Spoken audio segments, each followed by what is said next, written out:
ನಮಸ್ಕಾರ ಎಲ್ಲರಿಗೂ welcome to the new mini vlog. ಇವತ್ತು ನಾನು ನೋಡ್ರಿ ಶ್ರೀ ಮಾರಿಕಾಂಬಾ ದೇವಸ್ಥಾನ ಶಿರ್ಸಿಯಲ್ಲಿದೆ. ಎಲ್ಲ ದರ್ಶನ ಮಾಡ್ಲಿಕ್ಕೆ ಹೋಗ್ತಾ ಇದ್ದೀನಿ. ಒಂದೇ ಸ್ಟಾಪಿಗೆ ನೀವು ಶಿರ್ಸಿದ ಹೋದ ತಕ್ಷಣ ಹೇಳ್ಕೋಬೇಕು. ಅಲ್ಲಿಂದ 50 ಮೀಟರ್ ನೀವು ಅಡ್ಡಾಡ್ಕೊಂತ ಹೋದ್ರಂದ್ರೆ ನಿಮ್ಗೆ ಶ್ರೀ ಮಾರಿಕಾಂಬಾ ದೇವಸ್ಥಾನ ಸಿಗ್ತೈತ್ರಿ. ಈ ಗುಡಿ ನೋಡ್ರಿ ಶಿರ್ಸಿದಾಗ ಉತ್ತರ ಕನ್ನಡ ಡಿಸ್ಟಿಕ್ನಾಗ ಐತ್ರಿ. ಇಲ್ಲಿ ನೋಡ್ರಿ ಎಷ್ಟು ಭವ್ಯವಾಗಿದೆ. ಇದು 16ನೇ ಶತಮಾನದಾಗ ಕಟ್ಸ್ಯಾರ್ರಿ. ಇಲ್ಲಿ ನೀವು ಮೆಟ್ಲ ಹತ್ತು ಮುಂದೆ ಹೋದ್ರೆ ನಿಮ್ಗೆ ಮಹಾದ್ವಾರ ಸಿಗ್ತೈತಿ. ಅಲ್ಲಿಂದ ಒಳಗೆ ಹೋದ ತಕ್ಷಣ ನಿಮ್ಗೆ ಮಂಟಪ ಸಿಗ್ತೈತಿ. ಮಂಟಪದ ಅಕ್ಕಪಕ್ಕ ಬಹಳಷ್ಟು ಆಫೀಸ್ ಅದಾವ್ರಿ. ಅಲ್ಲಿ ನೀವೇನಾರ ದಾನ ಧರ್ಮ ಮಾಡಿಸಿದ್ರೆ, ಪೂಜಾ ಮಾಡಿಸಿದ್ರೆ, ಲಡ್ಡು ಬೇಕಂದ್ರೆ ಚೀಟಿ ತೊಗೋಬೋದು. ಇಲ್ಲಿ ನೋಡ್ರಿ ಪಾಳೆ ಹಚ್ಕೊಂಡು ನೀವು ಹೋದ್ರೆ ನಿಮ್ಗೆ ಮೇನ್ ಗರ್ಭಗುಡಿ ಸಿಗ್ತೈತಿ.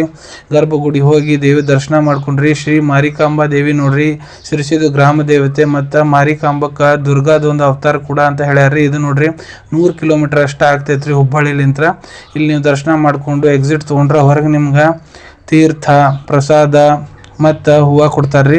ಅದನ್ನೆಲ್ಲ ತೊಗೊಂಡಾದ್ಮೇಲೆ ನೀವು ಹೊರಗೆ ಕೂತ್ಕೋಬೋದು. ಇಲ್ಲ ಬಹಳ ಒಳ್ಳೆ ಕಲಾಕೃತಿ ಮಾಡಿದ್ದಾರೆ. ಇಲ್ಲಿ ಫೋಟೋ ತೊಗೊಂಡಿದ್ರೆ ಫೋಟೋ ಕೂಡ ತೊಗೋಬೋದ್ರಿ. ಮೊದ್ಲು ನೋಡ್ರಿ ಈ ಗುಡಿಯಾಗ ಪ್ರಾಣಿದೆಲ್ಲ ಬಲಿ ಕೊಡ್ತಿದ್ರಂತ್ರಿ. ಅದು 1930ನೇ ಇಸ್ವಿದ ಯಂತ್ರ ಬಂದ್ ಮಾಡ್ಯಾರ್ರಿ. ಅದಕ್ಕೆ ಇಲ್ಲಿ ಪ್ರಾಣಿಗಂತ ಒಂದು ಕೋಣದ್ದು ಬಲಿ ಕೊಡ್ತಿದ್ರಂತ. ಕೋಣಕ್ಕಂತ ಒಂದು ಕಕ್ಷ ಕಟ್ಟ್ಯಾರ್ರಿ. ನೀವೇನ್ರ ಇಲ್ಲಿ ತೆಂಗಿನಕಾಯಿ ಹೊಡ್ಸಕ್ಕೆ ತಂದಿರಂದ್ರೆ ಅದನ್ನ ಹೊಡಿಲಿಕ್ಕೆ ಬೇರೆ ಸ್ಪೇಸ್ ಐತ್ರಿ. ಅಲ್ಲಿ ಬಾಜುದಾಗ ಹೋಗಿ ನೀವು ಹೊಡೆಸ್ಕೊಂಡ್ ಬರ್ಬೇಕಾಗ್ತೈತ್ರಿ. ಸೊ ನೋಡ್ರಿ ಇಲ್ಲಿ ಶ್ರೀ ಮಾರಿಕಾಂಬಾ ದೇವಸ್ಥಾನ ಇದೆ ಅಲ್ಲ, ಇದ್ರದ್ದು ಜಾತ್ರೆ ಕೂಡ ಆಗ್ತೈತ್ರಿ ಪ್ರತಿ ವರ್ಷ. ನೀವೆಲ್ಲ ದರ್ಶನ ಮಾಡ್ಕೊಂಡಾದ್ಮೇಲೆ ಎಕ್ಸಿಟ್ಲಿಂತ್ರ ಹೊರಗೆ ಬಂದ್ರೆ ನಿಮ್ಗೆ ಅನ್ನಪ್ರಸಾದ ಕೂಡ ಇರ್ತೈತ್ರಿ. ಅನ್ನಪ್ರಸಾದ ನೋಡ್ರಿ ದಿನ ಇರ್ತೈತಿ. ಮಧ್ಯಾಹ್ನ 12 ಗಂಟೆಯಿಂದ 2 ಗಂಟೆ ಮಟ್ಟ ಮಾತ್ರ ಇರ್ತೈತಿ. ನೀವು ಬಂದು ಅನ್ನಪ್ರಸಾದ ತೊಗೋಬೋದು. ಇಲ್ಲಿ ನೋಡ್ರಿ ಪ್ರಸಾದದಾಗ ಅನ್ನ, 2 ಥರದ ಸಾಂಬಾರು, ಪಲ್ಯ, ಪಾಯಸ ಮಾಡಿರ್ತಾರೆ. ಬಹಳ ಅದ್ಭುತವಾಗಿ ಮಾಡಿರ್ತಾರ. ನಮ್ಗೆ ಅಕ್ರ ಬಹಳ ಒಳ್ಳೇದು ಅನಿಸ್ತು. ಮತ್ತು ದೇವಿ ದರ್ಶನ ಮಾಡಿಕೊಂಡು ನಮ್ಗೆ ಮನಸ್ಸು ಕೂಡ ತೃಪ್ತಿ ಆಯ್ತು.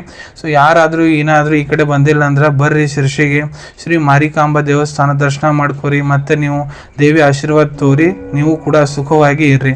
ಸೊ ಅನ್ಕೊಂತೀನಿ ವಿಡಿಯೋ ನಿಮ್ಗೆ ಇಷ್ಟ ಆಗಿರಬೇಕು. ಸಿಗೋಣ ಮುಂದಿನ ವಿಡಿಯೋದಾಗ. Till then take care. ಧನ್ಯವಾದಗಳು.